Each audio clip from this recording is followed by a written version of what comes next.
Okay, this is Bravo's existing water heater location. Currently away, 26 by 36, and we got plenty of height, more than 72 inches. So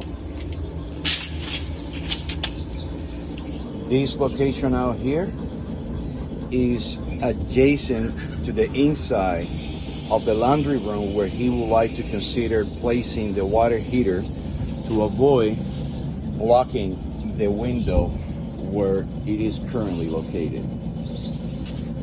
He was thinking of maybe moving it a little more towards the left or placing it inside the laundry room.